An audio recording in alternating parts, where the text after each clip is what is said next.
साथियों, आज हम सब कोरोना महामारी से जंग लड़ रहे हैं। मुझे पूरी उम्मीद है, पूरी आशा है कि हम इस जंग को जीतेंगे।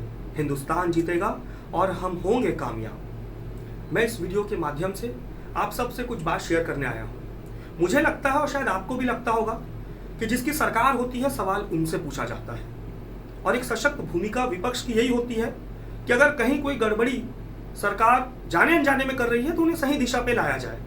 क्योंकि विपक्ष में रहो या सत्ता में रहो, कार्य जनता का होना चाहिए। और आज हम लॉकडाउन में हैं, कोरोना महामारी के संकट से, इस संकट के दौर से हम सब गुजर रहे हैं। लेकिन मुझे गर्व होता है मेरी कांग्रेस की राष्ट्रीय अध्यक्षा श्रीमती सोनिया गांधी पे कि वे लगातार प्रधानमंत्री को पत्र पे पत्र लिख रही हैं और बता रही हैं कि कोरोना से हम कैसे निपटें, क्या अच्छा और क्या बेहतर हम कर सकते हैं। लेकिन हमारे प्रधानमंत्री सिर्फ और सिर्फ डायलॉगबाजी, भाषणबाजी के सिवा कुछ नहीं कर रहे हैं और बीच बीच में आके हीरोबाजी भी कर देते हैं।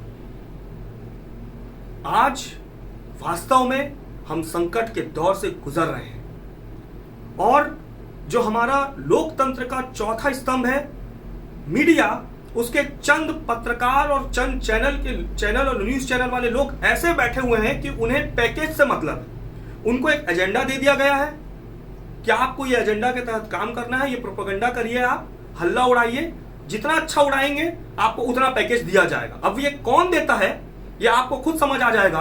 भाई, केंद्र में किसकी सरकार है, सवाल किससे पूछा जाएगा। आज अगर केसेस 24,000 कोरोना के बढ़ रहे हैं, लॉकडाउन होने के बावजूद भी हम लगातार बढ़ ही रहे हैं, कम नहीं हो रहा है, सवाल किससे पूछा जाएगा। आज सैनिटाइजर हो, मास्क हो, हैंड ग्लव्स हो, उसमें जीएसटी पे जीएसटी लग रही है, वो जीएसटी केंद्र सरकार नहीं हटा रही है, किससे पूछा जाएगा, किसको बोला जाएगा। लेकिन मीडिया और चंद न्यूज चैनल वालों का अगर आप टीवी ऑन करके देखेंगे, कहते रिपब्लिक है, गुण एक भी नहीं है रिपब्लिक जैसा, तो सवाल सोनिया गांधी से पूछा जा रहा है। कटघरे में सोनिया गांधी को खड़े किया जा रहा है। जो सोनिया गांधी लगातार वीडियो कॉन्फ्रेंसिंग कर रही है, लगातार पत्र पे पत्र मोदी जी को भेज रही है कि अरे भैया कुछ करो, भाषणबाजी से कुछ नहीं होने वाला। लेकिन शायद मोदी जी को सुनना नहीं पसंद है। अगर उन्हें सुनना पसंद होता तो वो राहुल गांधी के वो ट्वीट पे जरूर ध्यान देते जो राहुल गांधी ने बहुत पहले कह दिया था, नमस्ते ट्रंप होने के पहले कह दिया था, 1 लाख लोगों को इकट्ठा करने से पहले कह दिया था कि मोदी जी, एक केस इंडिया में आ चुका है, ये बढ़ने वाला है, कदम उठाइए। जो आप आवागमन, जो हमारा विदेश और देश से हमारे देश में विदेशी लोग जो आ रहे थे उसको बंद करिए। अरे आपको उनकी बात को सुनना था, उसके ट्वीट पे गंभीरता लेते हुए राहुल गांधी जी के आपको आगे बढ़ना था। लेकिन आप अपने दोस्त को नमस्ते ट्रम्प करने के लिए वडोदरा में बैठे हुए थे, अहमदाबाद में बैठे हुए थे, आगरा आप घुमा रहे थे, और उसका हश्र आज क्या हुआ है ये देश की जनता के सामने है। अगर हम उस वक्त सीख ले लेते, उस वक्त हम हमारे दूरदर्शी नेता राहुल गांधी की बात को सुन लेते, तो आज शायद देश की ये हालात नहीं होती। लेकिन वैसे ही अब सोनिया गांधी जी लगातार पत्र पे पत्र भेज रही है, आपको आगाह कर रही हैं, आपको बता रही हैं, लेकिन आप सुन नहीं रहे हैं। आपके कान में जूक है कि क्या रेंग नहीं रही है, वो ईश्वरी और भगवान जाने। लेकिन उसका हश्र देश की जनता भुगत रही है और बहुत संकट के दौर से हमारा देश गुजर रहा है, इसमें कोई दो मत नहीं है। लेकिन सवाल कांग्रेसियों से पूछा जा रहा है, सवाल सोनिया गांधी से पूछा जा रहा है, और हमें ऐसा लग रहा है कि हम ही सत्ता में बैठे हैं। अगर हम ही से सवाल पूछना है तो आप हट जाइए, सत्ता में सोनिया जी और राहुल जी को बैठा दीजिए और फिर देखिए कि हम कोरोना से कैसे जीतेंगे।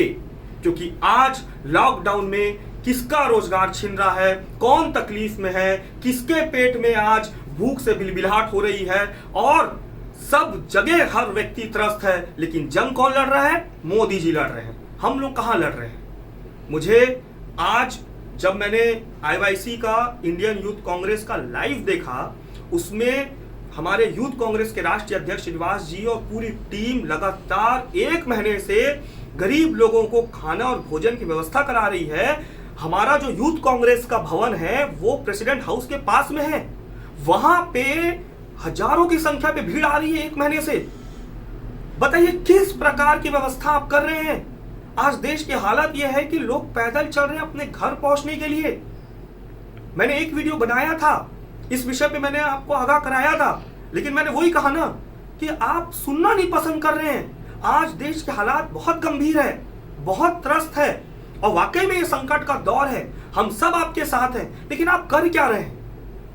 थाली पीटने से, मोबाइल के टॉर्च दिखाने से, दिया जलाने से, मोमबत्ती जलाने से मोदी जी एक पॉजिटिव एनर्जी का संचार होता है कि चलो हम लड़ रहे हैं, लेकिन वास्तव में हम कर क्या रहे हैं? क्योंकि दिख कुछ नहीं रहा है, सिर्फ एक हवा हवाई है, क्योंकि हम सब अपने घरों पे बैठे हैं और ईश्वर से प्रार्थना कर रहे हैं, कामना कर रहे हैं कि भैया हम सेफ रहें, हमारे आसपास वाले सेफ रहें। लेकिन जब टीवी खोल रहे हैं तो लगातार केसेस बढ़ रहे हैं, तो चिंता हो रही है।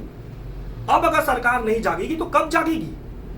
आप जीएसटी हटाएं भाई, सैनिटाइजर है और अपना मास्क है और हैंड ग्लव्स है, ये सब से आप जीएसटी को हटाएं, लोगों को राहत देने का काम करें। किस दिशा पे देश जा रहा है? और मैं तो अभी भी बहुत डर में हूं, क्योंकि राहुल जी ने कहा है ना कि अर्थव्यवस्था बहुत नीचे जाने वाली है। ये कोरोना संकट के बाद देश की अर्थव्यवस्था की हालत सोच के अब डर लग रहा है, क्योंकि हमारी जीडीपी ऑलरेडी डाउन थी कोरोना आने से पहले ही, और अब क्या होगा ये सोच के डर लगता है। मेरा उद्देश्य है सरकार तक बात पहुंचे। अगर बड़े बड़े लीडर्स की बात आपके कानों में, अगर जू रेंग नहीं रहा है आपकी कानों में, तो कम से कम हमारी बातें आप तक पहुंच जाए, क्योंकि ये बात जो मैं कह रहा हूं ये व्यक्तिगत मेरे लिए नहीं है, ये देश हित की बात है, ये सही मानों में देश हित की बात है। बहुत बहुत धन्यवाद।